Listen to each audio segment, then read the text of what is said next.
Je déclare ouverte. I call this meeting to order. Welcome to meeting to all my colleagues. I hope you've had a good weekend. And welcome to meeting number 18 of the House of Commons Standing Committee on Agriculture and Agri-Food.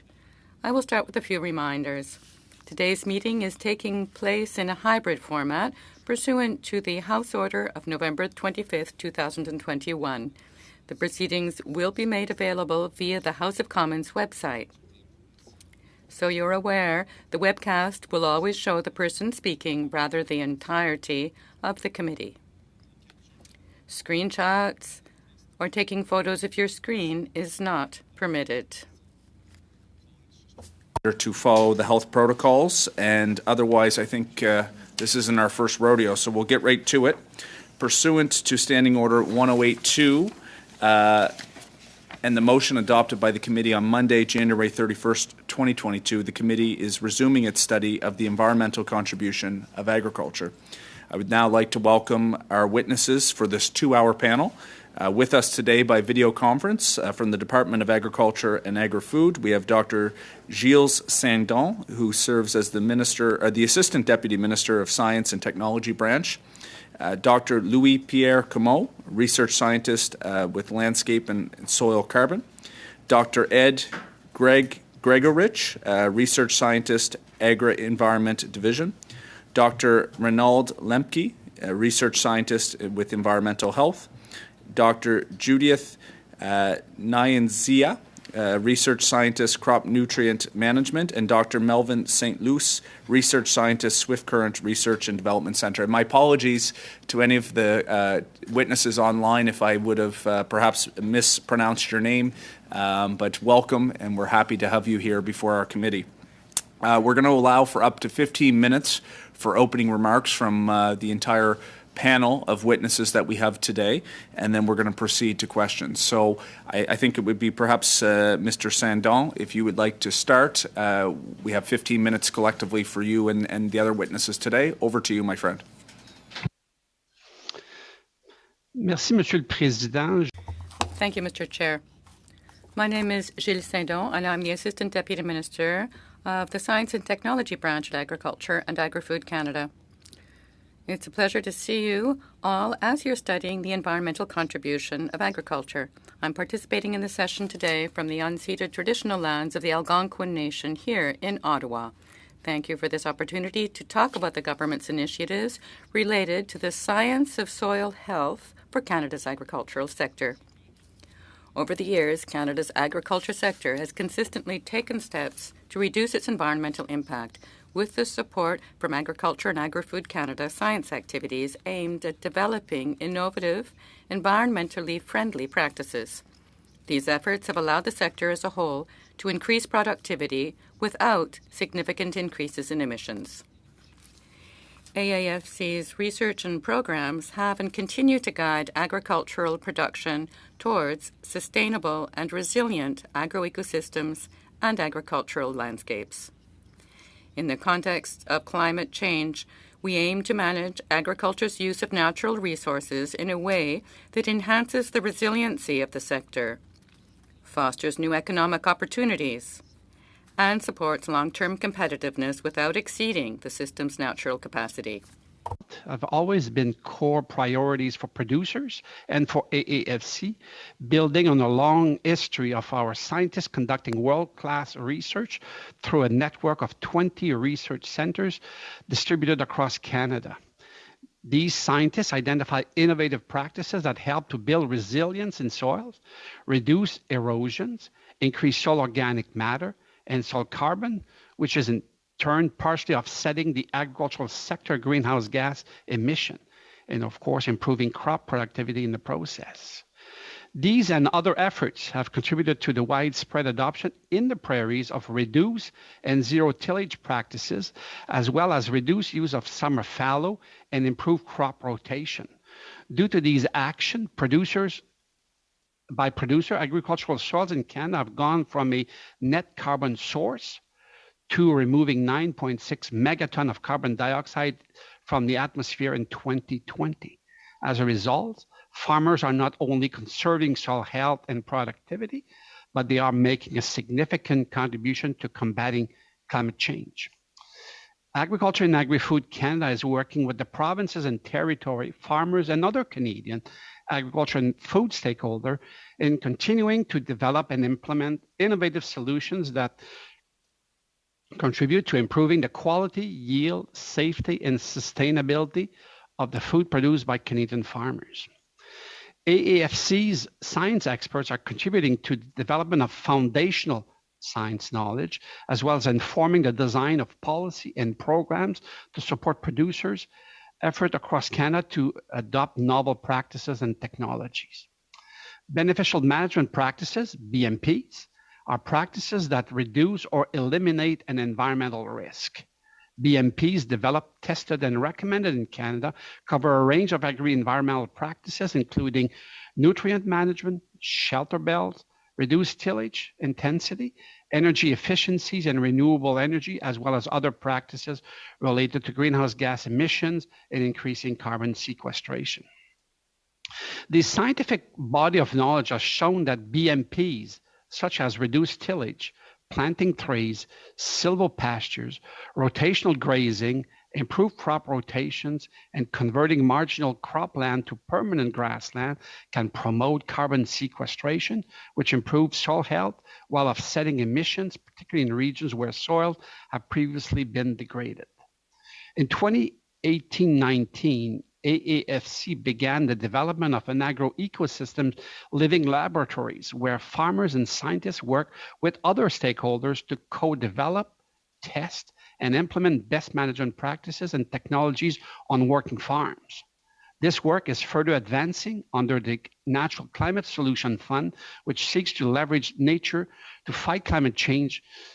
Under this fund, an investment of $185 million for 10 years supports the expansion of the Living Labs network across Canada.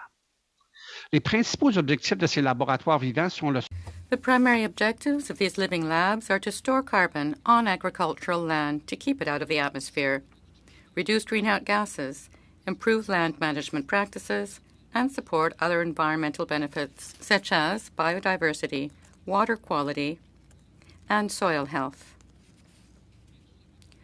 Although we've had successes, many unknowns remain. Our scientific work continues to decode the complexity and interactions across the landscape, identifying opportunities from natural climate solutions or from new digital technologies such as artificial intelligence and satellite imagery, which are also being integrated into crop and soil monitoring and forecasting.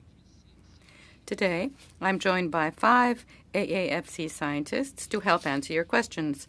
Dr. Louis-Pierre Comeau in New Brunswick, Dr. Ed Gregorich in Ontario, Dr. Reynold Lemke in Saskatchewan, Dr. Judith Nyiraneza in Prince Edward Island, and Dr. Mervyn St. Luce in Saskatchewan. These experts are all well recognized, both nationally and internationally, as experts in their fields and in the development of sustainable cropping systems. That the agricultural sector has an important role to play as one of Canada's oldest and most important environmental stewards. Agriculture and Agri-Food Canada is working to support farmers in this goal to ensure that the sector's environmental impact continues to shrink while its economic output and health of our soil continue to grow. Je vous remercie de votre attention. Je répondrai à vos questions. Thank you for your time, and I'm happy to take any questions. And my colleagues will be very happy to introduce themselves to give you further information related to their area of expertise. Okay. Thank you very much, Mr. Saint-Don, and we'll start right with the question period. So we're going to start with the Conservative Party. I believe it's Mr. Barlow. Thank you very much, Mr. Chair, and appreciate the officials making time for us today. And Mr. Saint-Don, I appreciate one of your comments. You said that as a result of carbon sequestration, soil health, Canadian farmers have sequestered 9.6 megatons of GHG emissions from the atmosphere and are a significant contribution in the fight against climate change. And certainly I couldn't agree with you more.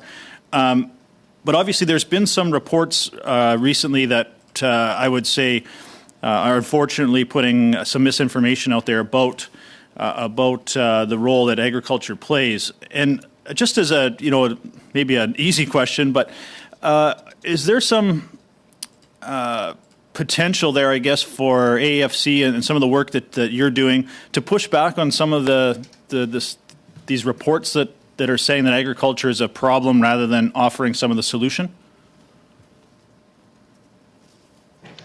Thank you, Mr.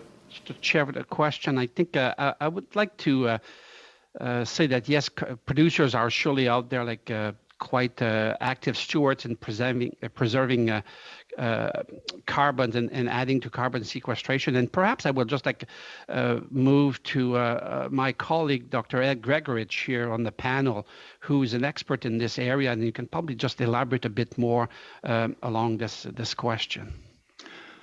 Thank you for the question. Yes, I think that agriculture definitely has a role to play in reducing its environmental footprint, but also for greenhouse gas emissions. I know that there has been reports about various technologies, but this is something that we can actively do, or actually farmers can actually do, because they manage the land.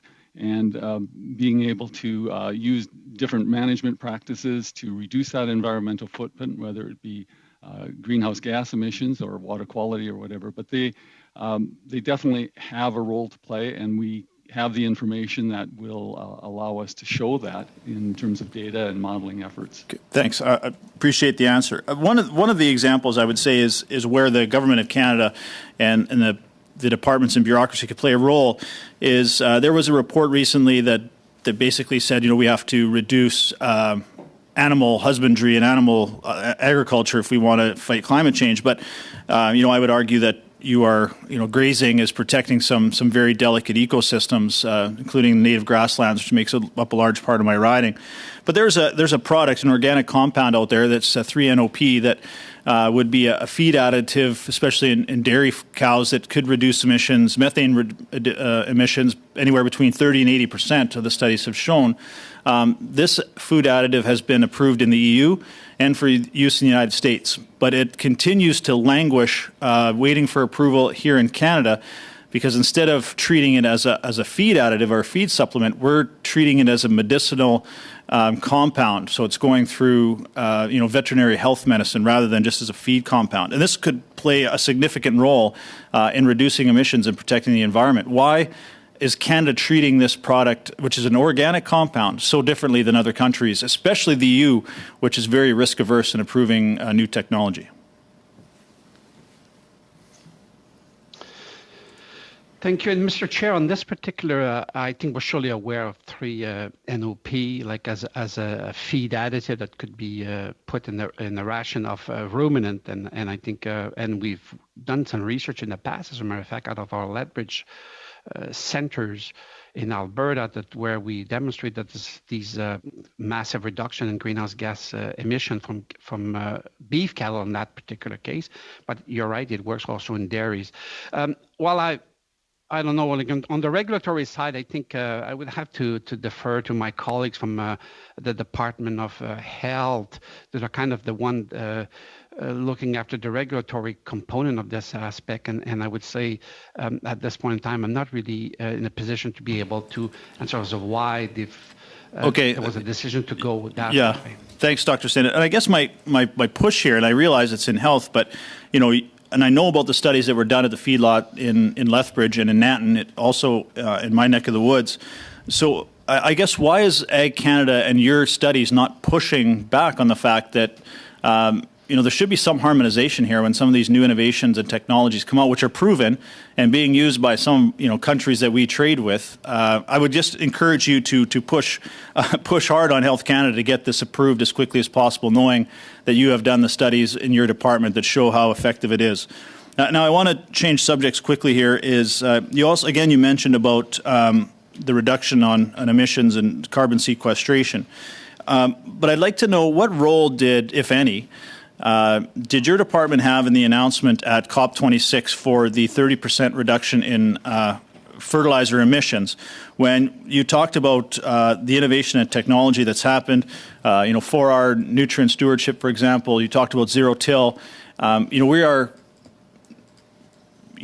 probably twice up to 70% more efficient in fertilizer use than any other country in the world. What role did your department play in that announcement at COP26, if any? Thank you, Mr. Chair. Again, that's a question maybe my colleague from the Strategic Policy Branch may be a better position to answer. But I have to say that the information that we provided to them is more related to the way we manage and use fertilizers here in this country. And perhaps I will just ask my colleague, Dr. Lemke, to just talk a bit more about this in the context of his work that is done on fertilizers. Yes, thank you very much, Mr. Chair. I'll do my best to respond. I guess from my perspective, what I can reply with is... Sorry, I don't want to cut you off. I'm out of time.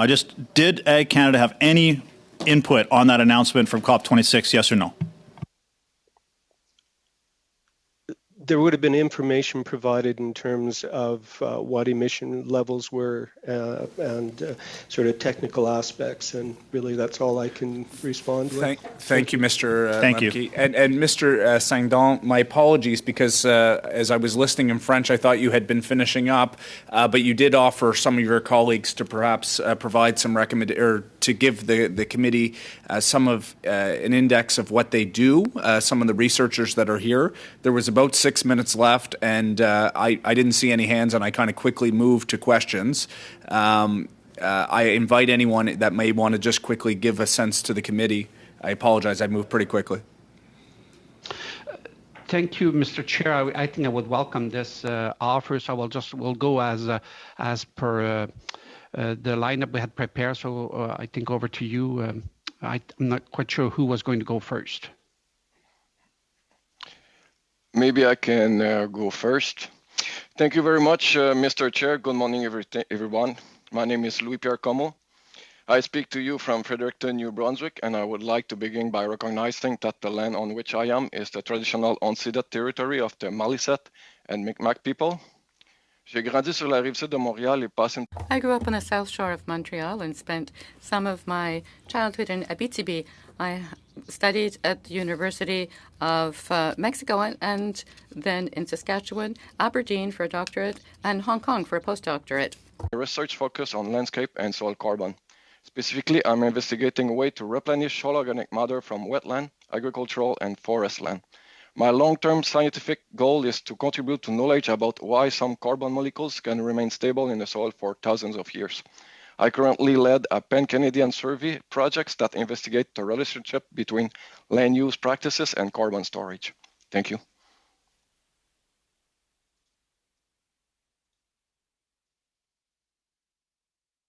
Is there someone who would like to go next?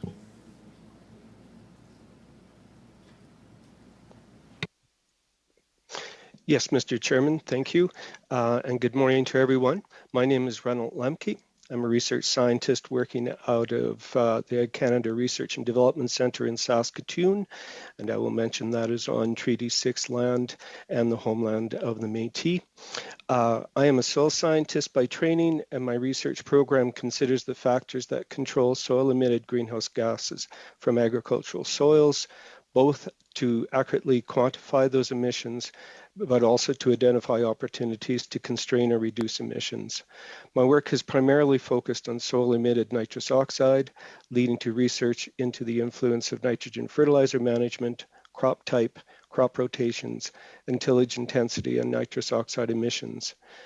Nitrogen and carbon are intimately linked in soils, and these same factors also influence soil-emitted carbon dioxide. Thus, my work also considers the impact of these practices on soil organic carbon status. Thank you very much, Mr. Chairman. Thank you, Mr. Lemke. Whoever would like to go next. My name is Ed Gregorich, and I'm a research scientist at AAFC in Ottawa. I'm a soil biochemist, and I study soil health and carbon cycling and sequestration in soils. My research is focused on understanding the effects of agricultural practices on soil health and soil organic matter. And I'd like to thank you for inviting us here today, and I look forward to answering your questions. Good morning, bonjour. Thank you for the opportunity, Mr. Chairman. My name is Judith Nyiraneza. I'm based in Charlottetown in PEI, and I'm a soil scientist by training, and I conduct research on nutrient management in potato-based systems. I am now leading the PEI Living Lab project with an overall objective of enhancing soil health and water quality. Under this project, I'm working with growers to test different management practices, including cover crop ahead of potatoes, with and without manure, and testing different tillage regimes. And we are evaluating their effects on soil organic matter, potato yield, and nitrogen cycling in potato, in plant and soil systems, and on soil aggregation. And I will be happy to answer your question. Thank you. Good morning, Mr. Chair. Thank you for this opportunity. My name is Mervyn Sentlus, and I'm a research scientist in soil fertility and cropping systems at Swift Current in Saskatchewan. The major aims of my research program are to gain a better understanding of nitrogen cycling and dynamics in cropping systems, and to develop best management practices to enhance soil health and nutrient use efficiency.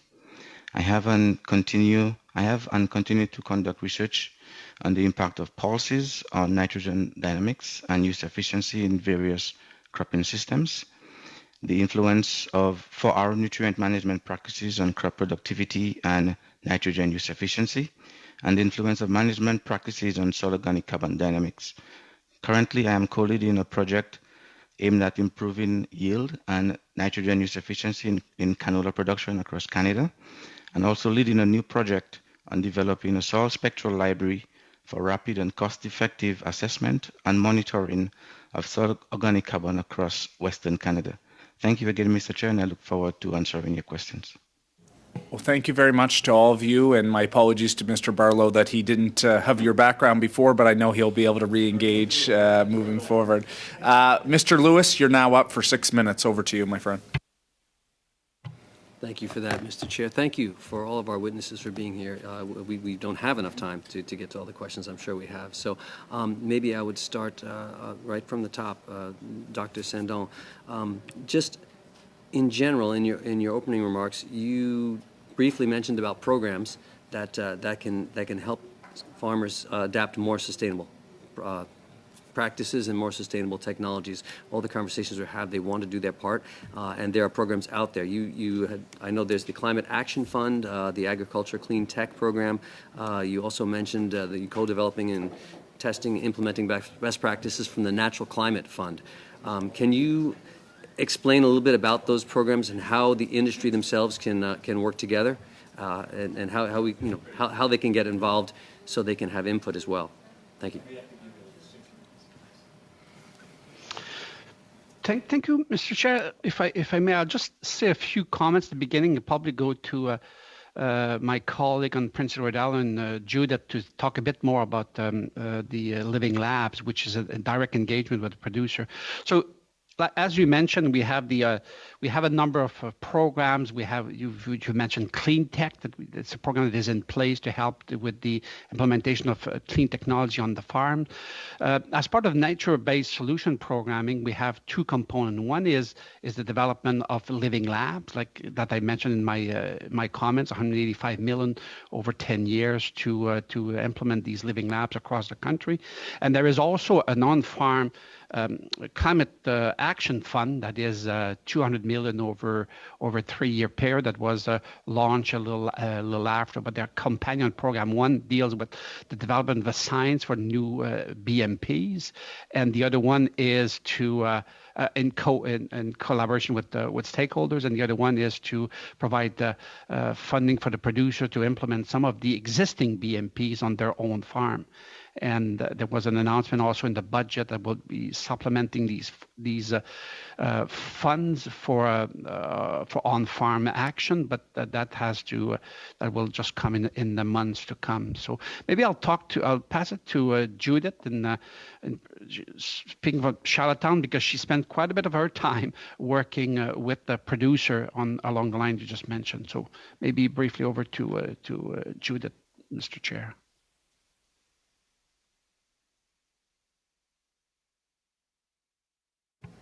Thank you. So PEI, you have been the first site to initiate this integrated approach in agricultural innovation. So what we are doing here is that with this new approach, we have growers and scientists working together to identify the research priorities in the agro-environment, and they identify the research priorities and also discuss together the way to address the issues. So PEI partners that are scientists and growers, we have identified that the main issues for us were declining soil health and water quality. The good aspect of really this initiative is that it's it's like user-centered. So we are following the growers' expertise. So we make sure that the beneficial management practices we are using, they are scientifically sound, but also practical sound. So we are taking into account the knowledge from the growers, what they have been testing in the past, and we are sharing ownership in the agricultural innovation, and we feel equally responsible on the results and the impact of the management practices we are testing. Thank you. Thank you, Doctor. Maybe I can direct my question to Dr. Comeau. Just this past weekend, I spent time with environmentalists and farmers in my riding in Wilmot. We were planting trees in a wetland, the My Scout wetland, and I had a number of good conversations with farmers who want to do their part and see if they can do some use of land use practices, converting land over. Dr. Comeau, can you explain some of the benefits of those wetlands for carbon storage and how, at a local level, farmers can get involved and do their part and be recognized for it? Thank you. Sure.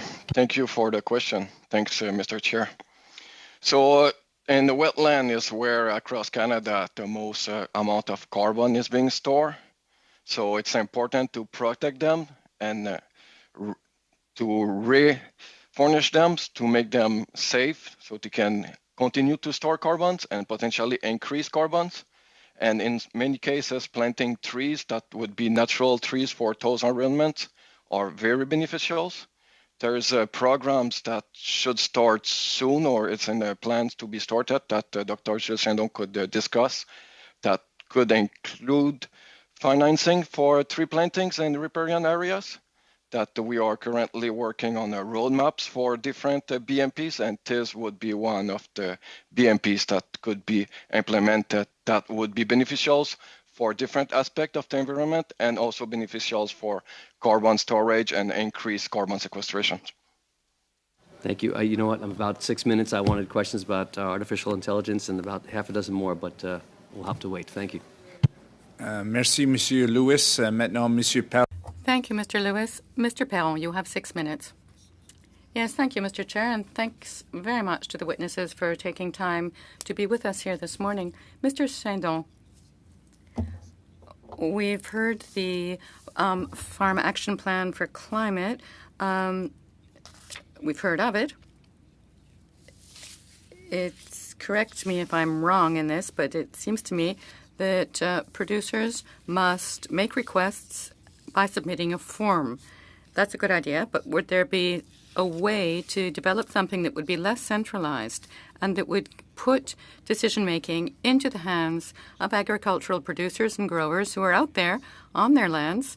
You are research scientists, and I'm impressed by the amount of knowledge we have access to through you here this morning, but is that realistic, what I've just suggested? Would it be realistic to set up a process to evaluate practices that they are submitting, might perhaps even compensating them financially in order to be able to prolong the use of good practices. Perhaps Mr. Saint-Don?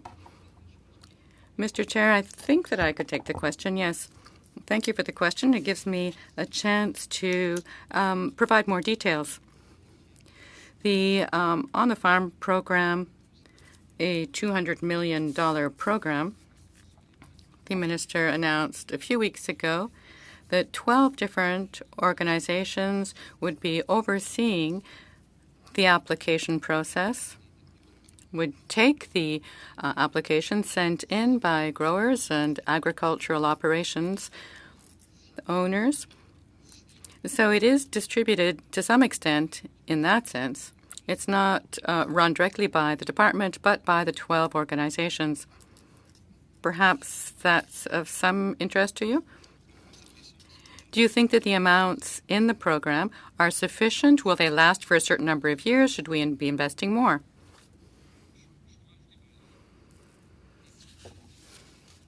The funds announced were for the first 3 years. As I mentioned a little earlier, the budget has provided additional funding, the 2022 budget, another $470 million were announced that will be enhancing that program. The ways it will be provided aren't yet known, but it's to provide extra coverage. Thank you very much. Now, on the organic standard, we are Canadian Organic Standard. We're helping growers improve their climate change efficiency, but the government has also announced that it intends to review the Canadian Organic Standard, a certain amount of money for that, not a lot. I have trouble understanding the decision. Do you think that we should be funding this federal standard that is something that allows our growers to be certified and ensures that they can export their products? Don't you think we should be encouraging our organic farmers better, who already need to be paid to be certified? I think that our paying for it, the Canadian government paying for reviewing that, would be a minimum, no? Thank you, Mr. Chair. Inaudible for the interpreter. Mr. Saint-Don, I'm afraid that your microphone is off. Thank you so much. So what I was saying was, of course, thanks for the question. And yes, indeed, we have a few research projects underway now in the area of organic farming, but we're not really involved in the regulatory aspects, the procedures for funding, changes in the standards. I think that is the Canada Food Inspection Agency. So I'm not really aware that there could have been less funding for that or a change in funding for that. So I'm not really the right person to give you a direct answer. Now, you are many soil scientists and carbon capture scientists here, so I'm not sure who would be best placed to answer the question. But Mr. Barlow brought this up. The food supplement, the 3-NOP, a feed additive, which is held to be a medication here, but elsewhere is held to be, part of feed, foodstuff. So I'm not a specialist, of course, but I would like to understand the process better. I understand that the use of 3-NOP much improves the reduction of greenhouse gases. Perhaps you could give us some idea of how much. But when speaking of grazing, we're told a lot of minimum tillage and no-till soils as being wonderful carbon sinks. On the other hand, we're told that we should be raising fewer animals. So that sounds like a contradiction that Mr. Barlow seemed to touch on earlier. So I'd like to know what we need to do to win. Of course, I don't mind following down both paths and hearing arguments on both sides, but we will need meat in the future. So this is an issue. Who could give us a quick overview of all this? My question was too long, of course, but...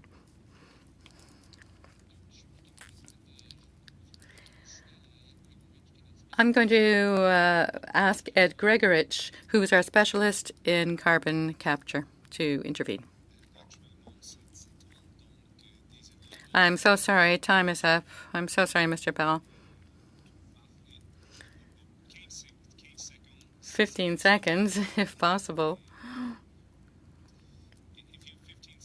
And try to answer. If not, Mr. Perron will have to wait till next time. In fact, let's just wait. Mr. Perron will have to do it next time. He'll get 3 or 4 rounds. We're going to go to Mr. McGregor. Thank you very much, Mr. Chair. And again, thank you to our witnesses. We are presented as a committee with an incredible wealth of knowledge here today. So the theme of my question is on soil biology. So I'm not sure who would best be able to take this question, but I guess just building into my question is, we know in the soil under healthy conditions, there's an incredibly complex relationship between various microorganisms and the plant itself. They involve protozoa, bacteria, fungi, nematodes. And when those are all in balance, we have a system that allows a plant to prosper and to be very productive. I guess what I want to know is, from AAFC's perspective, what is the current state of federal funded research into specifically soil biology, and what promising pathways do you see as a result from that research? Thank you, Mr. Chair, for this question. So I will attempt to answer this question. So soil biology is very important for soil health, nutrient cycling, and you have mentioned some of the specific soil biological components, and they basically help to the plants grow as well, capture nutrients, water. We do currently, as part of the soil health research, focused a lot on soil biology, and a lot of efforts have been placed in genomics as well, in terms of even finding out specific biological components that are critical for the agro-ecosystem, for resilience, for sustainability as well. So it's not this research is not basically done on its own. It's part of the entire soil health effort, which is the biological component, the physical component, and the chemical aspects of soil itself. So not all of the efforts are going to be placed on soil biology, but in recent years, more effort has been placed because of new technology that has been developed to be able to better understand and also identify various beneficial microorganisms in the soil. Thank you for that, because that leads to my next question. Now, Mr. Barlow mentioned that the federal government has a fertilizer reduction plan of 30%. There are organizations, I'll name one down in the United States, called the Soil Food Web, where this focus on trying to achieve a harmonious balance of soil biology has allowed farmers to both increase their yields but reduce their fertilizer inputs. And those input costs are a huge part of a farmer's bottom line. So I guess, the build-up to my question is if the federal government has this ambitious plan of reducing fertilizer inputs by 30% in the year 2030, and if we are already seeing research that's showing promising benefits to this effect, is AAFC going to devote more resources into this kind of research to help it meet that goal by 2030? Thank you again, Mr. Chair, for this question. So I can't speak on this point in terms of AFC's decision on funding and in terms of increasing or not funding into specific areas, but I can say that this is a very important area of research. And we know that healthy soils have healthy and diverse microbial populations. And they also assist, as I mentioned earlier, nutrient cycling. So in terms of adding nutrients to the soil, whether through inorganic fertilizers or organic materials, we depend a lot on the microbial population and diversity. and their action. A lot of the nutrients that the plants actually take up actually comes from the soil. So it is an important area, but I can't speak on the specific funding from AFC at this point. Okay, thank you. And I do realize that the discussion document on the fertilizer reduction target is available for comment until June 3rd of this year, so early days. However, for smaller farms that are really trying to trailblaze in this area, and we're all fearful of an Ottawa knows best approach, but there are farmers which are doing this, leading this way. What recommendations can our committee make to the federal government in how we best support those farmers who are already showing us a path with reduced inputs and greater yields? This is, I think, the crux of the matter, because climate change is such a huge existential threat to us. How can we best support those small farms that are actually leading the way right here and right now? Mr. Chair, maybe I'll just say a few words on this, in terms of the and perhaps a bit on the previous question on the investment. It's an area of priority where we will see some increase in the investment, and the perfect example would be our next generation of living labs, that as they are expanding across the country, will have that element, that component in mind when starting this new research, and that would be part of our effort. And also I'd like to add that would be an opportunity for some of the farmers that have been mentioned here, that are the kind of small farmers are probably have an opportunity to work through these living labs as in promoting a new way of doing business, and I think that would be kind of quite a good starting point. Thank you, Mr. McGregor. Thank you, Mr. Sangdon. Now we have Mr. Epp for 5 minutes. Thank you, Mr. Chair, and thank you to the witnesses for joining us today. I appreciate the amount of expertise that we have access to. Dr. Sandon, I appreciate in your opening comments that you mentioned that the department's focus on novel practices and technologies. Recently met with representatives from the fruit and vegetable sector, and they are concerned with the eroded capacity of the Pest Management Center due to flat budgets and inflation, supposedly reducing the number of projects that they're able to do. As I understand it, I'm being told there's a $9 million budget, mostly from CAP funding, so from the 5-year cyclical rounding of funding. They're calling for more permanent funding mechanisms. So I guess the questions I would have is, over the past 5 years, due to the factors of inflation and erosion in funding, has the number of projects that have been funded been reduced because of that? Particularly the fruit and vegetable sector, this kind of research that feeds into the adoption of more newer, more novel practices and technologies that have a more benign environmental footprint is critical to the industry, critical to the success of that sector, particularly as they compete with a much larger industry further south. So I'm wondering if you can comment on that interaction of the amount of research being done and funding levels. Thank you, and Mr. Chair, again, I'd like to thank the member for the question. I'd like to insert in two ways. One is one of the references in terms of the pesticide manual use program at AAFC has two components. One is to look at new chemistries, replacement of chemistries, and look at their opportunity to be used in Canada. That's usually done through what we call the label extension of a pesticide, an existing pesticide. It will just expand to more crops. And for that, you have an intake of project on an annual basis. It varies from, 30, 40 projects a year, but we just import. And there is obviously quite a bit of pressure to handle some of these things. And at times, the delays are due to the fact that when we do field research, there is always a climatic component, and it's always more complex and takes more time to gather all the data needed. So that puts some pressure.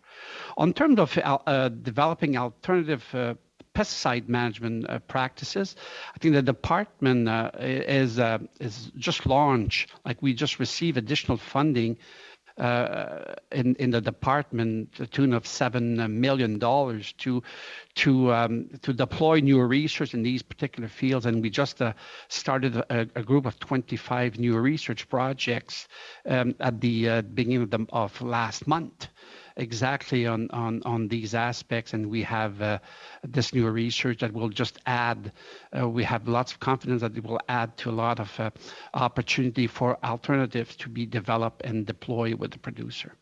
Is that permanent funding? Sorry to interrupt. Is that permanent funding, the $7 million? No, it's part of an announcement that was made, it's funding for 2 years. And we've started a project this year and will continue next year. Thank you. So related to this whole area, particularly around product registrations, there's the discussion, there's been funding allocated to adding a layer of oversight to Pest Management Regulatory Authority dealing with citizen science. We have access to tremendous amounts of science right here on this call. Can you define citizen science for me and its potential impact on the registration process? Well, citizen science is when we have a science project that will just have the involvement of science of the public providing some data. It's usually done in a structured way that the scientists will be put a general call out there to look for particular, like if they can report insects, if they can report damage, they can report new weeds, and they provide some of that information to scientists through some kind of an organized channel, and then there is follow-up. So it's a group of citizens that could just help us gather the evidence that is needed.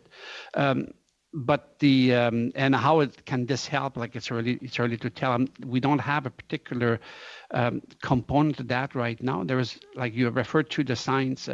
The public oversight to this Health Canada initiative. I think they are also part of a renewal of their own approach, and I think they received some funding to look into this, and that's the early stage. And I think one of the components of that was the announcement of having an external panel that will help guide the PMRE decision making. But I don't have much more information than that at this point in time. Thank you, Mr. Epp. Thank you, Mr. Saint-Don. Maintenant, Madame Valdez. And now, Ms. Valdez, for 5 minutes, please. The witnesses for joining us today. This is a bit of a whole new world, so I do appreciate all the expertise that is on the call today. So I'm going to do my best to direct the questions accordingly. So I'll start off with Dr. Gregorick. So these past few summers, the prairies in Western Canada have experienced extreme weather, as we all know, between floods and droughts. So as temperatures continue to rise, what impact do extreme weather events have on soil health and ultimately our farmlands? Well, those impacts can take the form of the effect on the crop itself. In terms of soil organic matter, it depends on the crop and the amount of biomass, the amount of material that comes after they've harvested the grain goes into the soil. So if there's a very severe drought and a reduction in just the yields, that's a good indicator that the amount of organic matter going into the soil is going to be reduced quite a bit, and that in itself is a problem. Increased variability is also a problem in terms of high rainfall.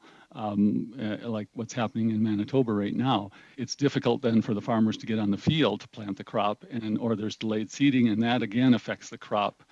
So it's not just drought. Any sort of extreme weather event hampers the productivity, and once you start hampering the productivity of the crop, the amount of material that goes in, that affects organic matter levels. That affects all of the organic part of the soil.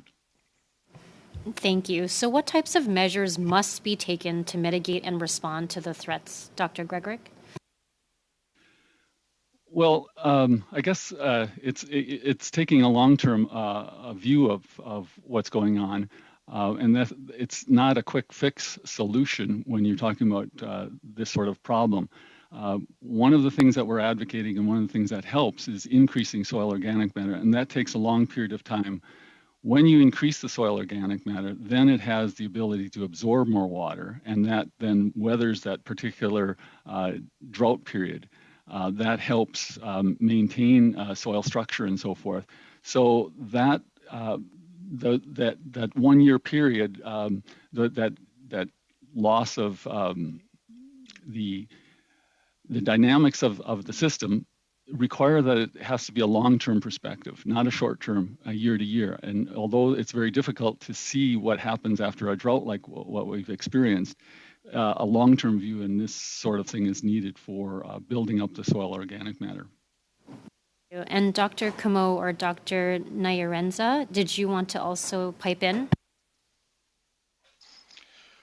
If I could, Mr. Chair, quickly mention that there's a wide range of things that can be and that we are measuring after those droughts with a wide range of scientists here at AAFC. And many of them include soil health and biological parameters, as they were mentioned previously. So there's many aspects of those soil properties that we are currently measuring with a large group of scientists, that we are more than 200 scientists doing those kinds of analysis, and they are very wide. So I could not go and explain all of them one by one. Thank you. You've given enough context. I appreciate that. Dr. Luce or Dr. Lemke, so what further steps could agriculture policy and risk management take to address climate risk and readiness?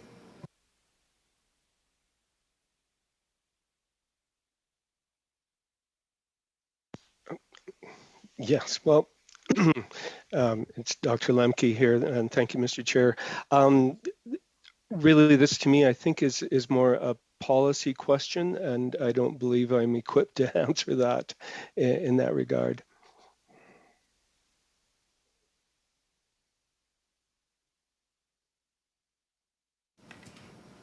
Or I can pass the question over to Dr. Sadin, if that's more appropriate.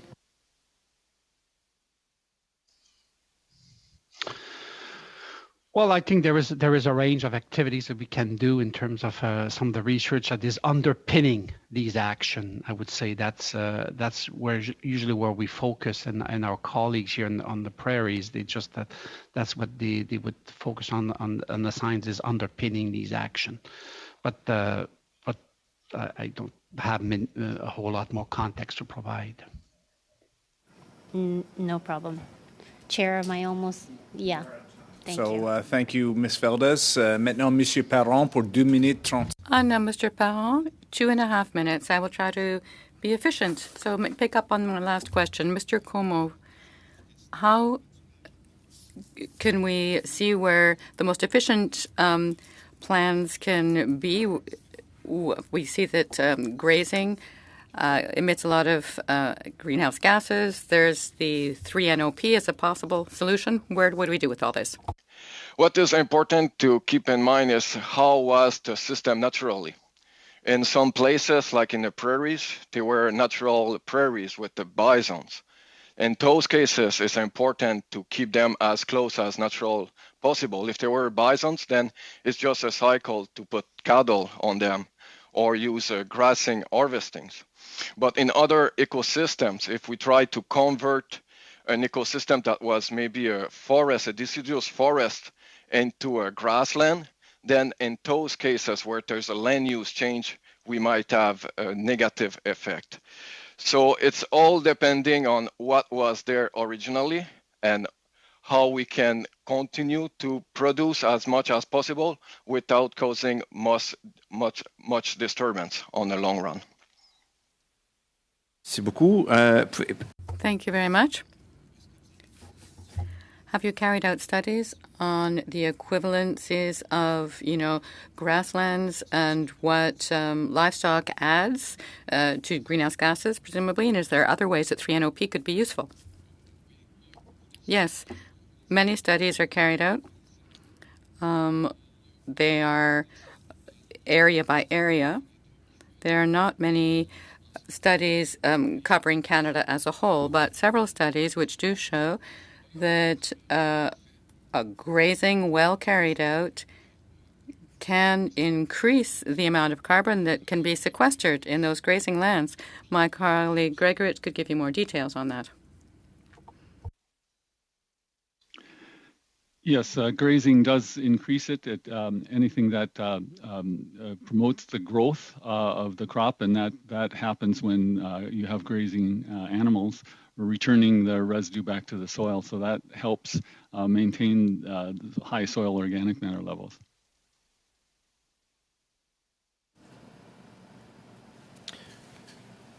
Merci beaucoup, Monsieur. Thank you very much. Mr. McGregor.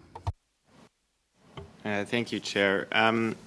So the theme of my question is going to be on international collaboration. During the course of this study, we've heard of reference to countries like Australia, which are engaged in a national soil strategy.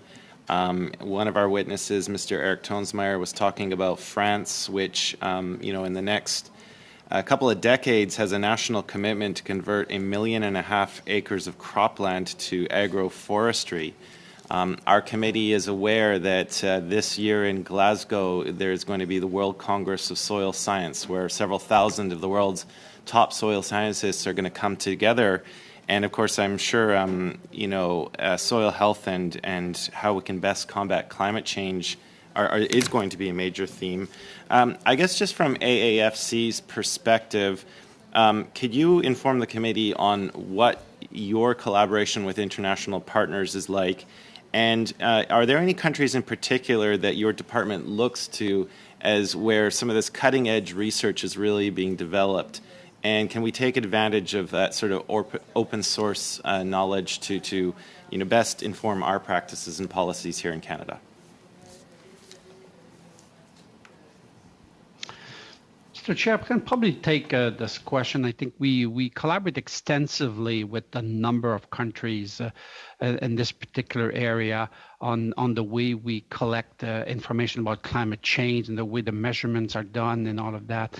One of the largest contribution or activities we do is probably with the United States, our neighbor to the south, especially in the area of using their long-term rotation. We try to pair with our Living Lab initiative and expand the scope of this particular initiative. And this has resulted in a lot of international effort that is taking place now with Europe.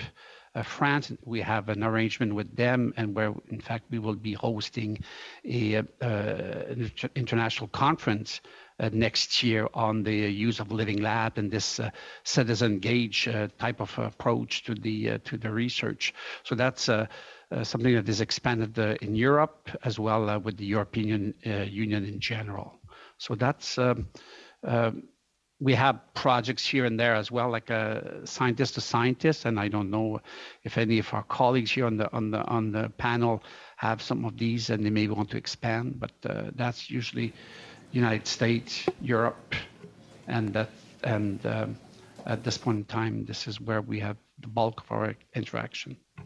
Thank you, Mr. McGregor. We're actually at time on the question, but I suspect that Mr. McGregor will get another 6-minute crack, and perhaps if we want to follow up, we can on that.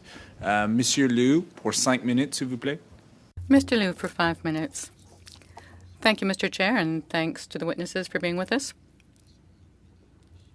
Perhaps a question for you, Deputy Minister, Assistant Deputy Minister. The 2016 survey statistics said that 26% of Canadian farms are small farms. So what's the department's approach to small-size agricultural operations when it comes to using new technologies? I know, for having last year worked at setting up a shelter bed and looking at low tillage, that these approaches have existed for years on small farms. So what's the department's approach to small farms? Because these small farms could play a bigger role than they are right now. What's your point of view, Dr. Saint-Don? Thank you for the question. Yes, indeed. We work to involve as many farms as possible in order to have an impact on as many farms as possible across Canada, and agricultural operations are of all sizes in our country. That's why we have our partnerships on the farm. We are working with partners who have a deep understanding of what they're doing, and we have also the 12 partners, large organization partners that I mentioned earlier, that will be able to help us distribute resources and that understand what farmers are doing in their areas. They will also help us involve small farms and help us adjust approaches based on the size of an agricultural operation. Thank you, Mr. Saint-Don. Your thought about the increasing number of living laboratories, do you think that more of those would dedicate their work to small agricultural operations? Most Canadian farms are of that size, or many of them at least. So in your planning for the future of the living labs, do you have in mind involving more small farms? Perhaps I'll ask Judith to say something about this, because in Prince Edward Island, the scaling up wasn't necessarily to large farms in potato farming. Big farms like out in Western Canada, they are smaller. Partners make suggestions about what living labs they would like, and then they get the funding. And then they work with stakeholders to decide where exactly to intervene to bring the new approaches to the farms. But perhaps Judith could tell us a bit more about the pre-EI farms, which are not large farms. Yes, thank you very much. Indeed, for the live labs that I'm helping to manage, the farmers play a leading role. The growers come together and decide which of their practices they wish to test, and also which farms should be involved. It's on a volunteer basis. We don't necessarily decide ahead of time what size agricultural operations will accept. It's rather they, the growers, who decide to get involved. Thank you. And when it comes to adapting these new highly specific practices, what role can the Department of Agriculture and Agri-Food play to help small operators adapt and use the new approaches? Sometimes they may wish to or be curious about it, but don't have the funding, don't have the money to get involved. So are programs aiming correctly for the right people who could use the new approaches? It's difficult for me to answer that question at present. Funding, the envelopes have been decided, what's coming up, but not even all the projects have been announced, so it's a little bit premature to give you a full answer to that. When it comes to highly precise new best management practices, we are carrying out research with our collaborators, our growers working with us, not necessarily large farms. In Saint-Jean-sur-Richelieu, for example, we're working with horticultural producers who don't necessarily have large farms nor an ability to buy highly advanced equipment. So we're not only producing things for large-scale farms. 5 seconds? So sorry. Thank you, Mr. Chair. Just before we move into the next round of questions, we do have some lunch available in the room, and I think that we could just continue with our questions. So I would invite you to do so. Just please be respectful of those that are going to be continuing our questions. The only other thing I would like to ask is, it does look like we might have bells starting at 12:30. Would like to seek your consent to go 15 minutes after the bells start, such that folks that want to attend in person can, but we can continue the round of questioning. Is that fine? Okay. Just adjourn it at 12:45. Yeah. Yep. Okay, so we'll go to Mr. Turnbull for 5 minutes.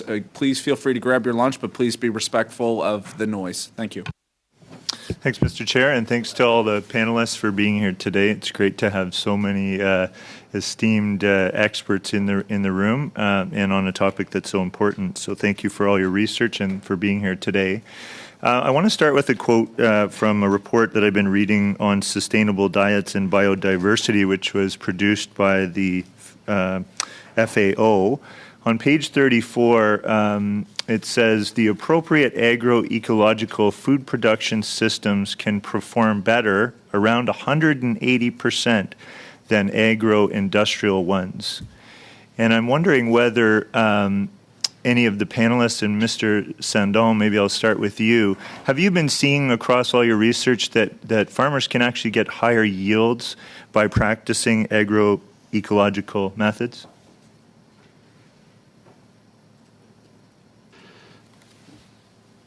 I may have heard of these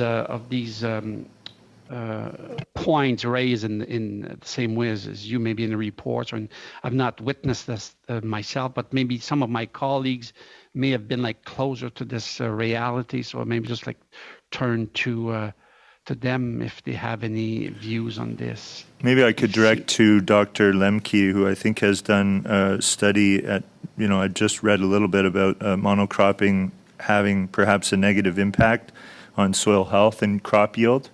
Dr. Lemke, maybe I could go to you. Yes, thank you, Mr. Chair. Not an easy question to answer, but certainly a good question. The best way I can think of to respond to that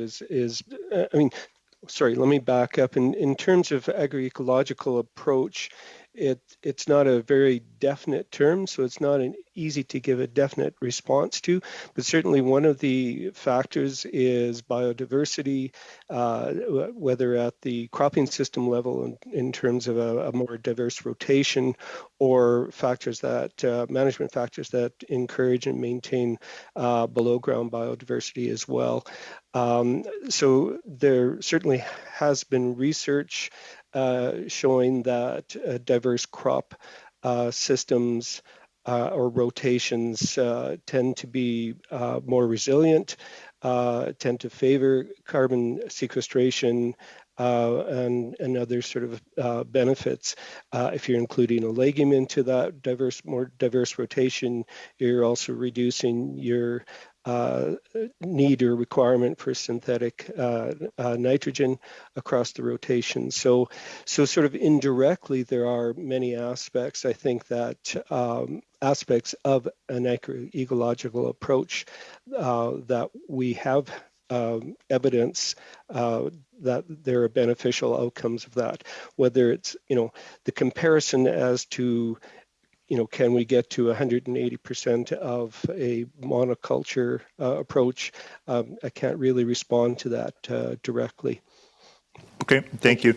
And what about nutrient uptake in the plants themselves that are being cultivated? Is there higher nutrient uptake with high biodiversity within the soils and within the cropping system? Dr. Lemke? I guess the short answer is in a more diverse system, particularly a well-balanced system, nutrient supply and nutrient cycling tends to be favored, and that would, at least in theory, mean that we would have better, more efficient use of those nutrients that are being cycled. So I guess the short answer is yes, in that respect, that nutrient supply generally is favored. Thank you for that. That's great. And Mr. Sandon, maybe I'll go back to you. Mr. Barlow, in his comments, started off, and I think we can all agree that our farmers and individuals across the country that are part of our agricultural industry are making contributions to the fight against climate change. In terms of, if we look at a spectrum of agro-industrial systems and on a continuum to an agroecological system, where would Canada be right now? Is it closer to an agro-industrial system or closer to an agroecological system? Mr. Sandal? In about 20 seconds, my apologies, 20 seconds. Thank you, Mr. Chair. That's a very interesting question. I think the answer would be we have a range. We have probably people that are very close to agri-industrial, like a shorter rotation, large scale, none of that. And we've seen some of these things, but we have other people that are really at near the other end of the spectrum. So I think the answer is we have a range in this country. Thank you, Mr. Turnbull. Thank you, Mr. Sandon. Now we're going to go back to our 6-minute round of questionings. We're going to go to Mr. Falk. You're up for 6 minutes. All right. Thank you, Mr. Chair, and thank you to our witnesses this morning from the Department of Agriculture. Appreciate your testimony and the information you're providing us. Sometime back, I'm from Manitoba, and sometime back, Keystone Agriculture producers showed that agriculture is actually a carbon sink of about 30 megatons per year. Is Ag Canada familiar with this study? Do you have an opinion on it?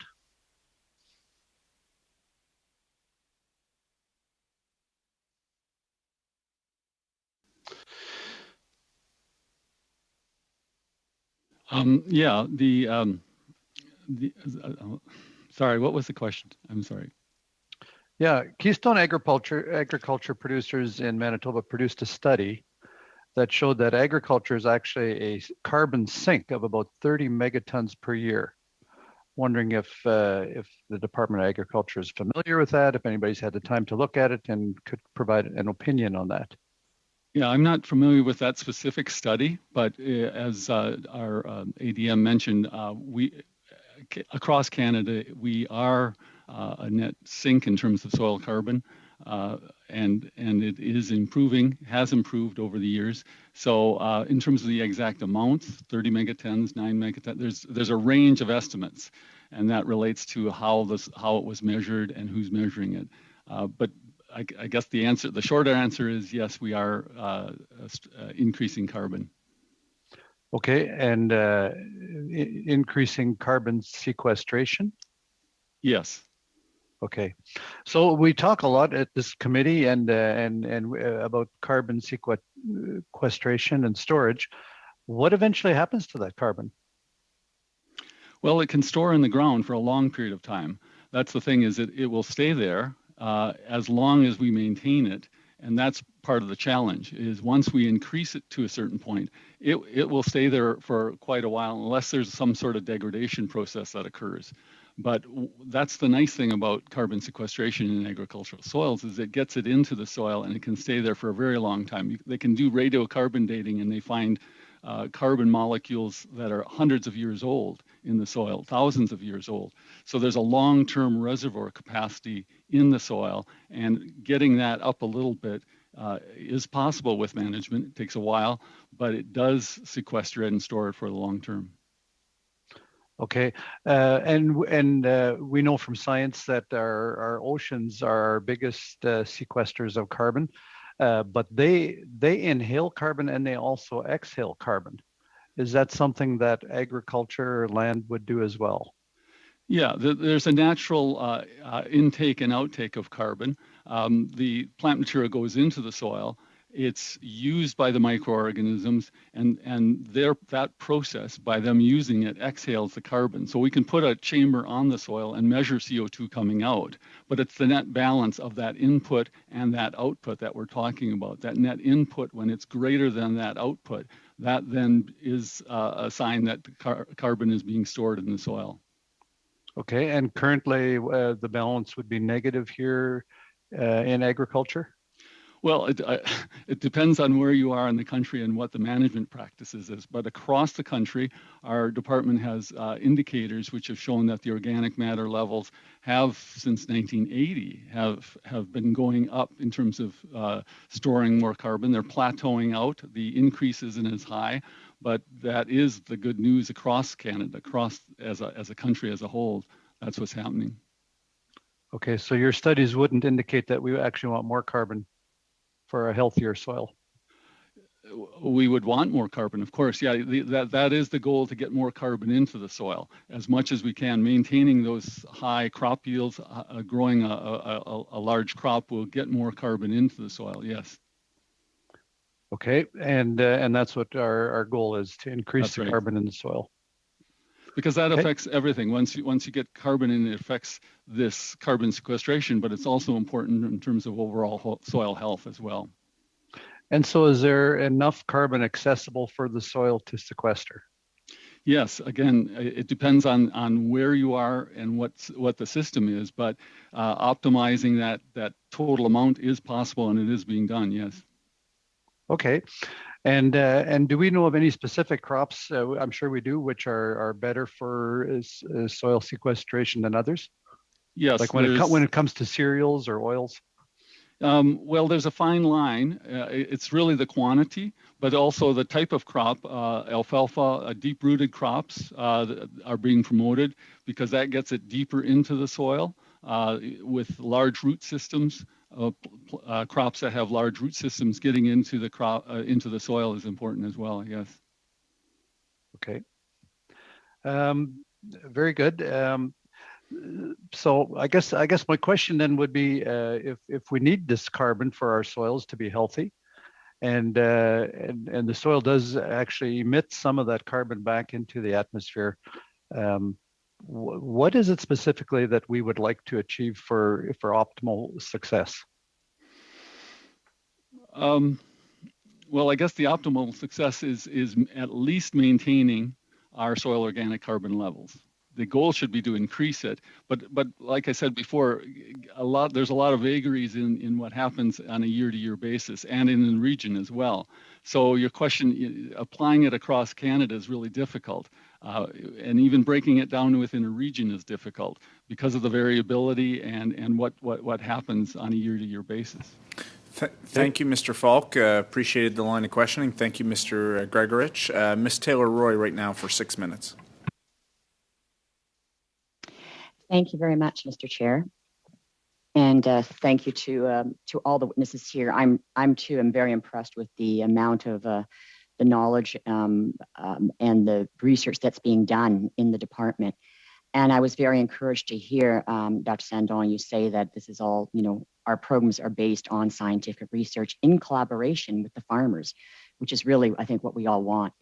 I actually want to continue on with what the line of questioning Mr. Falk just had, because I find that very interesting that right now you said we had been increasing since 1980, but currently we are plateauing. And I'm wondering why is it we're plateauing and what you think can be done to continue to increase carbon capture and sequestration in the agricultural sector. You're on mute, Mr. Gregorich. Thank you.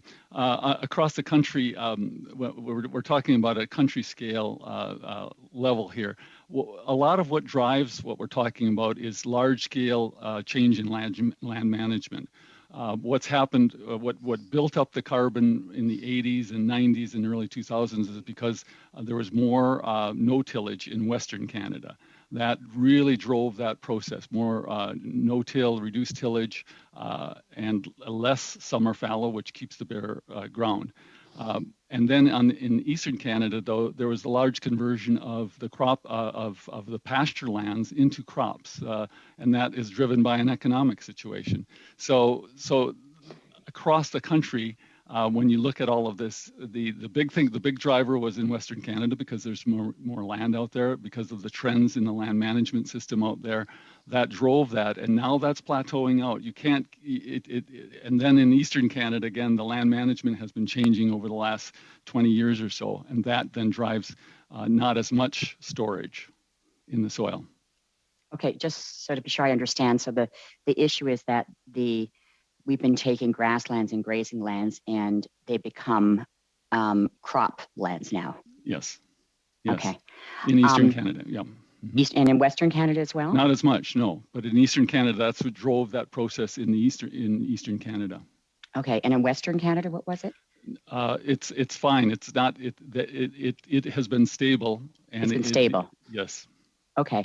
Are there still ways to increase? Like I agree, and I think our agricultural sector, I have to say, has contributed a lot to obviously carbon sequestration and helping with climate change. I think there's a lot more that can be done, and I think that's what we're kind of exploring: is what's the balance between how are they rewarded for what they've done, and what's the balance in terms of going forward, and what more can be done without hurting in some way that sector. And I'm just wondering, when you're talking about the reduction in nitrogen fertilizers, can you explain a little bit about what impact reducing nitrogen fertilizers would have on carbon capture, or would it? I think my colleague, Dr. Yes, I can take this question. Thank you. Thank you, Dr. Thank you for this question, Mr. Chair. So, as my colleague just explained, carbon sequestration requires carbon input, and that carbon input will depend mostly on the crop. So the crops depend on the nutrients, so especially nitrogen for biomass. Reduction in carbon, reduction in nitrogen fertilizer, there can be a reduction in biomass production, but it depends on the environment, depends on the soil. The different soils have different levels of organic matter, which is like the sort of the storage potential of the soil, both in terms of the nutrients, water holding capacity, and also the sort of the food for the microbes to do their business, as we can describe. So there's no one answer to this. There is no one size fits all. In some, like especially in Western Canada, where we have brown soils, black soils, dark brown soils, it depends on the level of organic matter. So having less fertilizer applied, for example, in a black soil zone may not impact yield as much as if we had less fertilizer applied in a brown soil zone, which has very low organic matter. And that also depends on moisture, which is the main driver, especially in Western Canada. So we want to keep biomass production, but we have to do that in cooperation with knowing the soil's potential to provide nutrients for the crop.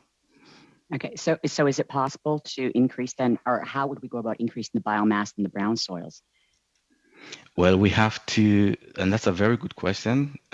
We have to sort of meet the crop demand, and that is a sort of a very difficult process to enact. And research has been ongoing in this area for many decades, and we are still pushing forward to be able to match the crop demand with the supply from both the fertilizer as well as the soil.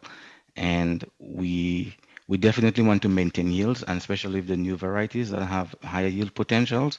Mm-hmm. So we are updating sort of fertilizer recommendations as time goes by for newer varieties. And as we all know, climate change is having some impact in terms of whether it's drought or excess moisture. That can also have a major impact on, even if we have the right amount of fertilizer applied, unless we have the right conditions, we will not get the optimum yield that we targeted. Thank you. Thank you, Ms. Taylor-Roy. Thank you, Mr. Saint-Luce. Monsieur Perron, pour 6 minutes, s'il vous plaît. Mr. Perron, you have 6 minutes. Yes, thank you, Mr. Chair. Mr. Saint-Don, Dr. Saint-Don, a little earlier we spoke of the Climate Action Incentive Fund. Is there something in there to compensate producers for what they've done in the past? We do want to improve practices, but there are some who've been innovating for years, and if there's no funding for that, is it something that could be considered? We have had witnesses here who have assured us that they could measure the performance of soils based on past practices. I'd like to hear you on that. Thank you, Mr. Chair. I may be able to take the question as follows. Yes, of course, there are considerable gains that have been made over the years by agricultural growers based on their practices. But right now, that is what we call assets. You've got soil that's in a certain balance, and you've got a greenhouse gas balance that's at a certain level in different areas of Canada. And everything that's been done in the past is, sort of your assets. It's acquired. As Dr. Gretsch said earlier, the point is to make sure we don't lose that. That's what Dr. Gregorich was pointing out. Yes, I'm so sorry to break in. I've got little time. Yes, obviously we don't want to lose, acquired benefits, but we do want to encourage these people to continue. We're fund people to plant trees, but you want to make sure that they keep the trees and don't just cut them down immediately. So the support should be ongoing, no? I understand your question, but I don't really have any parameters about, the acquired benefits based on past practices now on farms. Of course, we would like to ensure that is maintained. In the current context, all these behaviors have to be ongoing. Would funding help necessarily? I'm not perhaps the right person. I'm so sorry, Dr. St. Onge. If I don't interrupt you, I'm afraid that our chair will interrupt both of us. I'd also like to have a chance to talk about transportation. We're talking a lot about sequestration and best practices. I've spoken about grazing.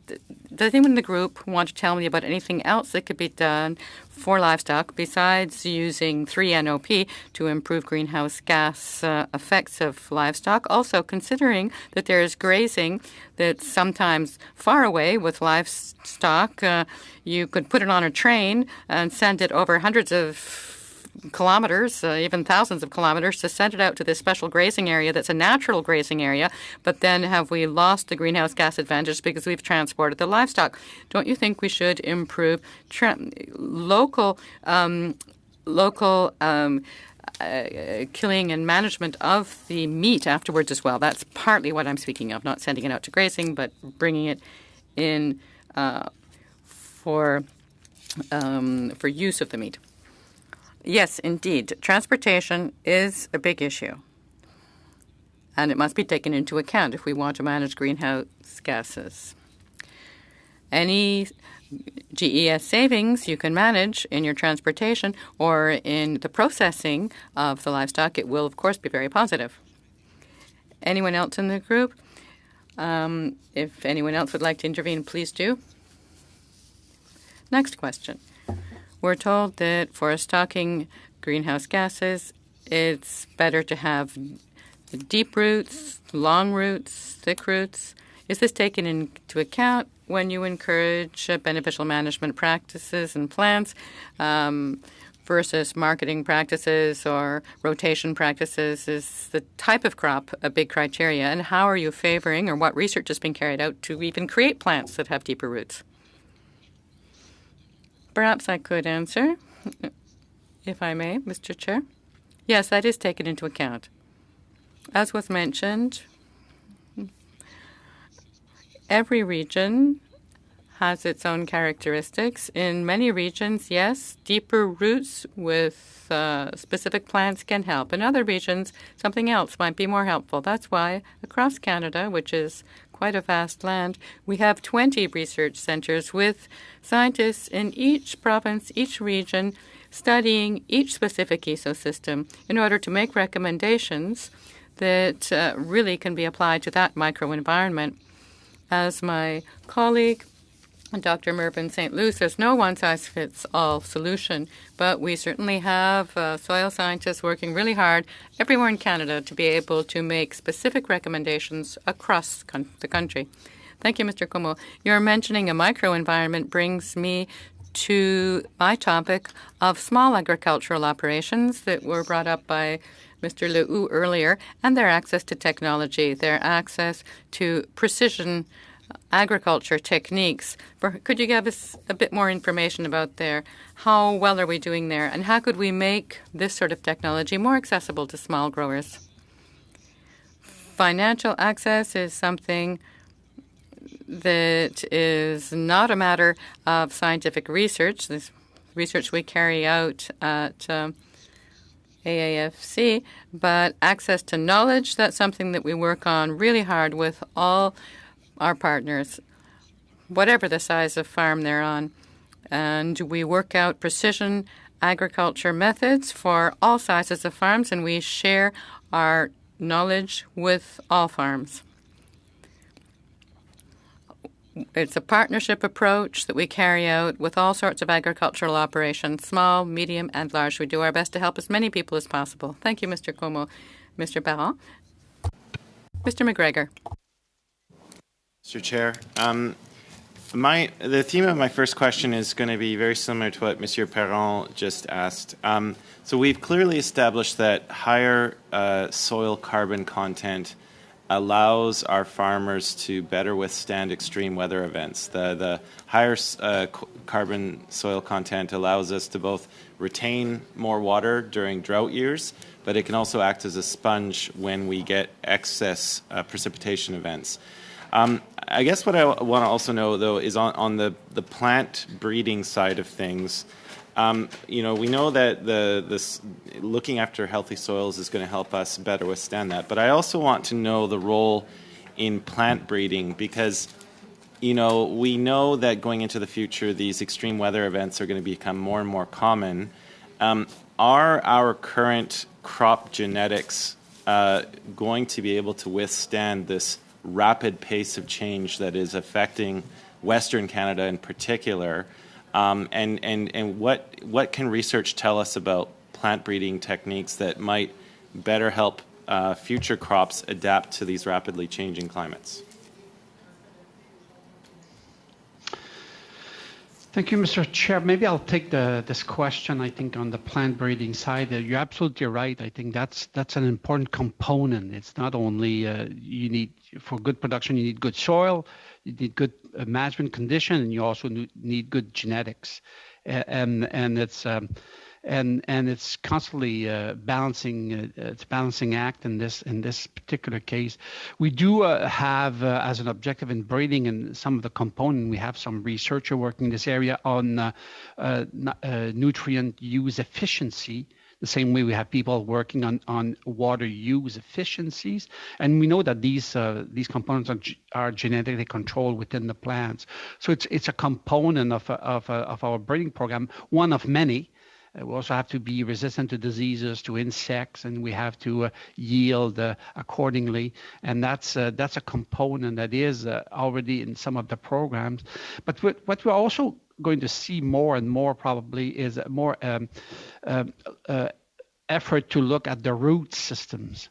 Try to have plants with bigger root systems that will just then help with sourcing water, sourcing nutrients, adding carbon to the rhizosphere after harvest and leaving more residue, and try to keep that in balance with the partition of energy that goes into the grain. Can I just interrupt? I just have a quick intervention on that. So one thing I also want to know is, like, in the face of this rapid change, can traditional plant breeding techniques keep up with the rapid change, or do we policy-wise need to explore the promise that technologies like CRISPR may provide to us?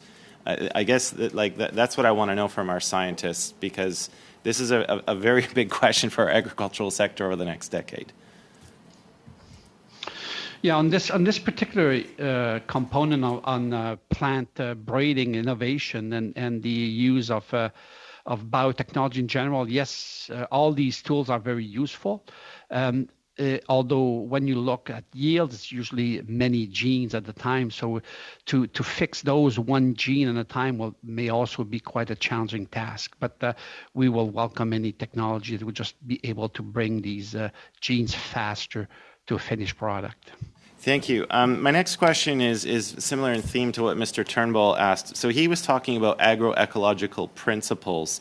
I've got farmers in my own riding. I know farmers in every single province who are engaged in what is called regenerative agriculture.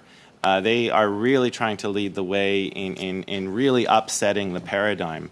I guess what they would like to know is if they're putting all of this hard work and if they're really driving the change, what is AAFC's understanding of the term regenerative agriculture, and what kind of policies and programs is it going to put into place to help those farmers meet their goals and maybe try to put this paradigm shift into greater practice across Canada?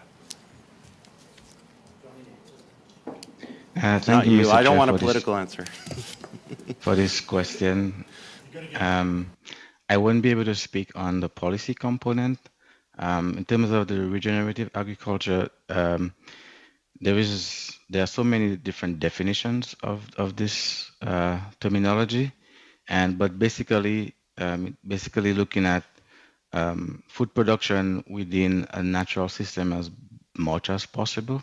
That includes both pesticide reduction, depending more on the soil, building the soil, diversity, ecosystem to be able to produce food.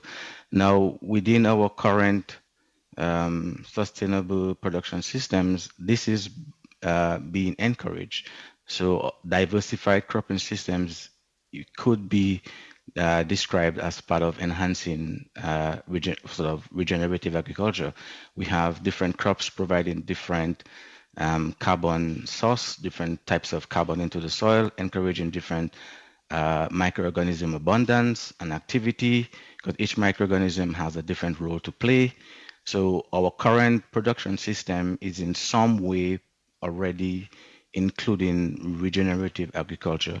It's not, based on my understanding, sort of an organic system entirely. It is encompassing both a normal conventional system with some organic principles to be able to maintain the soil and produce food in a sustainable and clean way. But I can't speak on the other aspect of your question. Thank you.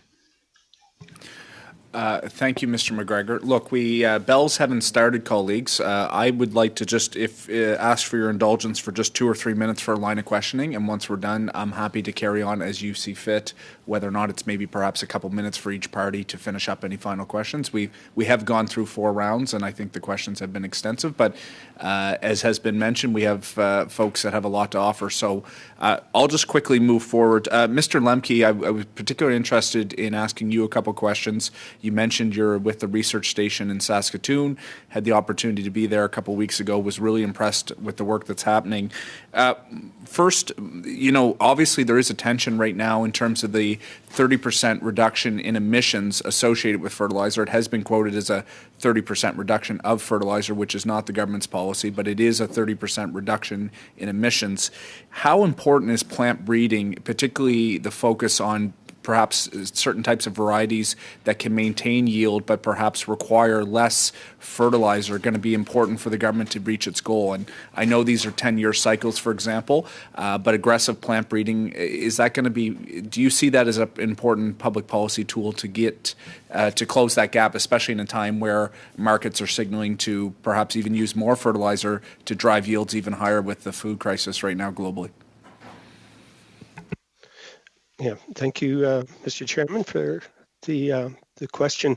I guess the short answer that I would give is I think the selection of varieties moving towards the highest nitrogen use efficiency that we and water use efficiency that we can manage is certainly extremely important. It's a bit of a longer term endeavor. I think at the moment, from my perspective, we have technologies and management strategies that we could achieve a considerable reduction of emissions from fertilizer use without impacting yield. Lots of work to do in terms of applying that on the landscape, but we have an understanding from the research and evidence from the research that would suggest we have tools that we could apply and would be successful. But in the sort of the longer view, absolutely, I think moving towards varieties that have higher nitrogen use efficiency is extremely important for a number of reasons. Not just the greenhouse gas emissions, but in terms of economics and other environmental benefits as well. I don't want to test the patience of my colleagues. Just quickly, smaller versus larger crops. We hear that a lot in terms of research dollars and the way in which Government of Canada programs are designed. That sometimes for smaller crop varieties, particularly in the prairie provinces, it's more difficult to be able to get that research in. You're involved with the research center. Is that a fair comment in terms of some of the difficulty in trying to balance the different propensities for these crops to be able to put forward research dollars necessary to match government investment? I'm not sure if I'm understanding your question. Could you rephrase? Sure. So, as I understand it, the way in which Government of Canada programs work for research funding is there's an expectation that the private sector matches what government will have on the table. There's been some feedback from stakeholders, particularly smaller, let's say, oak growers, crops that are perhaps not as prevalent in terms of their abundance on the prairie, but yet still important for that rotation, that they sometimes find difficulty in driving meaningful research projects. Has that been your experience, or can you comment on that for the benefit of the committee? I would defer to Dr. Sundon's response to that. I don't think I am equipped to reply to that. Thank you. Thank you. If I may, Mr. Chair, I could just add a couple of comments here. That's a good point. Like, we have a number of mechanisms that we use to fund our research in partnership with industry. For the large commodities, often we refer to those as we have the science, agri-science cluster in place to help them. But we do have another group of point of entry, which we call agri-science projects, that are usually much smaller in scale and in size, and maybe more focused on some of the lower acreage crops. Or commodities. Is not only a matter we do research with crops, we could do it also with in livestock and all of that. So, but is it possible to cover each and every commodity in the country? Probably not. And we're not the only science supplier. Like, we have science that is done by universities as well, and they have also a choice or an opportunity. We try to complement each other as best we can. I appreciate that. Look, thank you, colleagues. We have about 20 minutes left. Mr. Barlow has indicated the bells might start in about 10 minutes. Would you like me to proceed to perhaps 5, 2 and 2, 2.5, as we would have before? Okay, I'll turn it to the Conservatives for 5 minutes. Thanks. I'm going to share my time with Mr. Epp as well, but I want to kind of pick up on what some of the questions have been here, and particularly on crop technology and gene editing. It's great when we have this technology, but our problem that we're facing right now is commercializing it. And sounds like Health Canada is sitting on a very important report on how they're going to regulate gene editing. Maybe a little bit of cold feet there, and I'm not going to ask you to comment on that, but maybe you can comment on how important gene editing is to environmentally sustainable crops in terms of the impact that it could have on yield, reducing fertilizer use, disease prevention, those types of things. How important is gene editing to the future of agriculture? I think it's a very important technology. Gene editing, biotechnology in general. I think we've incorporated these technologies over the years, like in our breeding and activities at the AFC. So I think that's only an avenue that we are exploring, and the ways to help us make some advances in some of these genes that could be transferred quite readily using these technologies. But of course, as you mentioned, we are just in the process of having some input on the regulatory framework that is required before we can deploy. I think there is a lot of interest in the scientific community in using these technologies as it will be a very useful tool. Yeah, thanks. Really quick, if you can just give me a quick answer. Maybe I don't know, but Dr. Sendon, do you have an idea when that regulatory framework will be announced? My understanding it was supposed to be announced very early this year. We're now into May. It still has not been announced. Do you have any idea when that framework will be available? No, I'm afraid I don't have an answer for that question. I know that they were consulting in the late, but I don't have an answer. Really quick question before I pass it off to my colleague. I would be remiss if I didn't ask, and you may not have that expert here, but with the influx of avian flu, and now we know we have African swine fever in Dominican Republic, which is very close to Canada. How big of a priority is this for your team, and what steps are being taken to try to address this?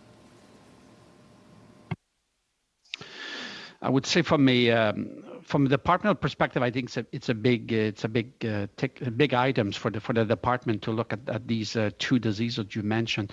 But from a science point of view, I think our science we do at AAFC is focused on animal husbandry.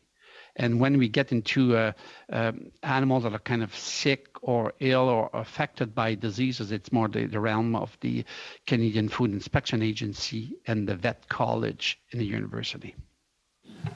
Thank you. Thank you, Mr. Chair. We've had a good discussion around plant breeding and the kind of how climate impacts is affecting agriculture. Met recently with representatives from the Eastern Ontario Clean Plant Hub, the program up in New Liskeard. They're concerned because that is again picking up on the chair's comments earlier. It's an area that deals with the propagation through tissue culture of a number of crops, dealing with new incoming viruses, grapes, apples, asparagus, garlic, hops, tender fruit, and potatoes. That program has been, the land has been sold in 2021. The research scientist retired in 2012, Dr. Becky Hughes. It's been being maintained by a technician since then. The industry wants to know whether AAFC will continue that research position because they believe that they can carry on that program elsewhere with an agreement between the OMAFRA and the University of Guelph, but they're looking for AAFC to continue that research position. Can you comment? No. So thank you for the question. I think I cannot really comment. That's a discussion between the provincial level between the University of Guelph and the producer. So I'm not privy to those discussions, and they should have. It's actually the AAFC research scientist that they're looking for. The Dr. Becky Hughes was one of yours.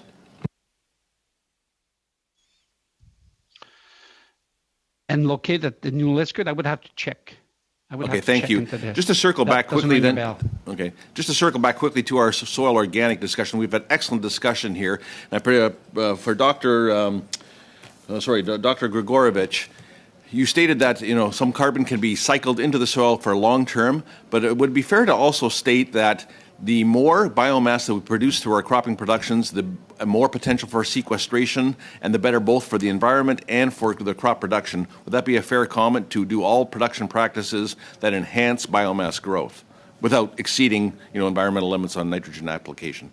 Yes, that's exactly the point I was trying to make. I wasn't being too clear, but the point is if you increase yields, increase biomass production at any way, that ultimately gets more carbon into the soil.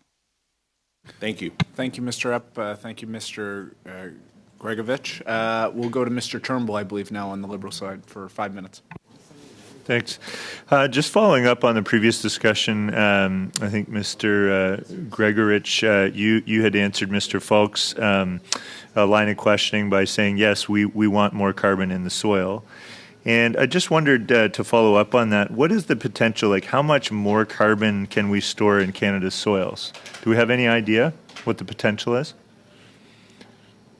I can't give you the exact number. I mean, the goal is always to increase and first of all, maintain and increase the carbon. And even giving you a number wouldn't really help answer your question. The point is that we're always trying to increase that carbon level to maximize the amount that can be stored. And the soil's potential for storage is huge. It's a very large carbon sink. Someone mentioned before about oceans being large, but the amount of carbon in soils is 3 times that in the atmosphere. So it's a huge, huge pool. Not all of that is being farmed, but the part that's being farmed is managed in this way to put more residue, more carbon into the soil. So, okay. Yeah. Thank you. Yeah, I appreciate the response. And Mr. Sandon, to go back to you, I know we had Professor McRae here with us, I guess it was last week, and he identified about 10 different barriers that our farmers experience when trying to adopt some of the more sustainable practices and technologies, that some of which we've talked about today. He mentioned financial costs being one of them, lack of advisory support, inconsistencies with family tradition, reputational impact, difficulty to get information, equipment, and inputs. As all significant parts of the equation. Do you see, Mr. Sandon, any of these barriers in your interactions with the industry? And what are we doing to address those challenges so we can increase the uptake of these practices? Thanks. Thank you, Mr. Chair. What I'd like to say on this, I think that's a that's an interesting list, a good list, and I'm not necessarily disputing the list that you provided, but I'd like to focus on information sharing. I think it's the heart of our activities and in the Living Lab approach is to share both at the conception level of our activities, but also when we generate the results and when we broadcast the result back to the community. And I think it's that sharing of information that is critical, and that's core and central to a lot of our activities that we do with industry, being under the science cluster, the science project, the Living Labs, and you name it. I think Thank you, Mr. Sandon. That's something that is important. I appreciate that, and sorry to cut you off. I'm going to try and squeeze one more question in. In terms of CAP, so I know that's going to be renegotiated. Has there been any discussion about how sustainability protocols could be built in when dealing with provinces and territories, or whether there's going to be any funding for what we call transition advisory services, perhaps that could help, just help, again, increase the information sharing and provide some advice and support to farmers that want to move further down the line to more agroecological practices? Thanks. And again, Mr. Chair, I'd like to thank the member for the question, but obviously, unfortunately, I don't have that information with me. In fact, it's part of the discussion that is led by some other officials in the department and part of the activities that they work with the provincial governments. So that's perhaps part of the negotiation, but I'm not privy to these discussions. So I guess the last question is, how can we incentivize more rapid uptake? What mechanisms can we implement from a policy perspective that might increase the uptake of some of the more sustainable practices that I think you're doing lots of research on? What I would like to say on that is obviously that we want to work on best management practices that we've co-developed with the sector, with the partners, with the players, with the farmers, and I think that's and when they work with us on their farm at that level, then I think that's probably the best recipe towards success in demonstrating it's working and spreading the word amongst the producer. Merci, Monsieur Turnbull. Maintenant. Thank you, Mr. Turnbull. And Dr. Sandon as well. Mr. Perron, 2 minutes and 30 seconds. Thank you, Mr. Chair. I'm not sure who will be best placed to answer my question. There was mention of research on plants, plant breeding, gene editing. I'm not sure if you could tell us how long it takes to develop that sort of thing and for how long we test the medium and long-term effects of edited genes, for example. Could you tell us a bit? I'm not sure who could respond to this. All right, if I understand correctly, how long does it take to develop new plants? Yes, how long does it take? And how is it validated? How do you test it? How do you make sure it's innocuous? Overall, 10 to 12 years for a cycle. When we use biotechnology, we can accelerate the plant breeding process and develop something new a bit faster, given that gene editing allows for quicker breeding. But getting it out into the landscape, that takes about 5 or 6 years. That doesn't change much, testing it in the landscape. And if gene editing technology is involved, it's a little faster, but never less than 6 to 8 years overall. Do you think it's important to regulate this, or should we let the sector itself manage plant breeding and gene editing? Well, the regulatory element ensures that the genes are safe, that we ensure the safety of the edited material that is made public, so there is regulation for that. But we're looking at CRISPR edited products, how we could be regulating that in future. That's what's being discussed. Long term, I put the question earlier. I'm not expecting a political answer, of course, but could you tell us of how important important it is to ensure long-term use of best practices. If you let someone plant trees, you fund them to do so, and then they cut it 5 years down the road, well, that's not of much use. Perhaps I could ask my colleagues to respond to this as well, but let me start. Yes, it's important to ensure that any intervention is long-term. When you set in a new crop, let's say you're planting trees in a shelter belt, a windbreak, it's important to ensure that they're kept long-term. Same for fields.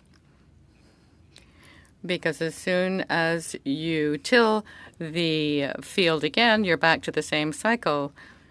Then you'll have the same greenhouse gas emissions. So it's important to ensure that these are long-term changes. Thank you, Dr. Saint-Don. And Mr. Perron, I think that's our time, 3 minutes. A little more time you got. So I expect a little gift from you, an email gift of some sort. Mr. McGregor, to you. Thank you, Mr. Chair. And I think I'll only have one question, maybe for Dr. Gregorich, because you've had the most interventions just on carbon soil sequestration.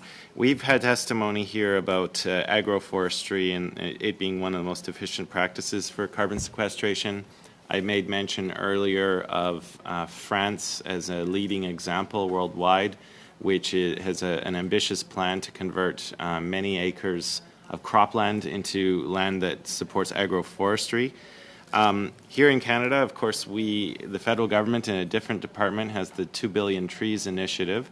I'm just wondering, Dr. Gregorich, just to wrap things up for myself, do you have any further comments to add on agroforestry, on particular species which would be the best, like crop species, and maybe on how AAFC can tie in with the government's committed goal of 2 billion trees to really help our agricultural sector? Yes, thanks for the question. Planting trees is a broad topic. Everything from replenishing and putting in shelter belts to riparian trees, which was mentioned before, to silver pasture, which is putting trees in pastures, and then intercropping, which you were referring to in France, and they're encouraging that. I'm not aware right now of the specific types of varieties of crops and the interaction between the crops and the trees. If there's any research being done on that, I don't think there is in Canada. But the point about this is that the whole idea of putting trees on farms ranges, there's a whole wide range of different management practices with regard to that. But that is important, and it is being considered by the department.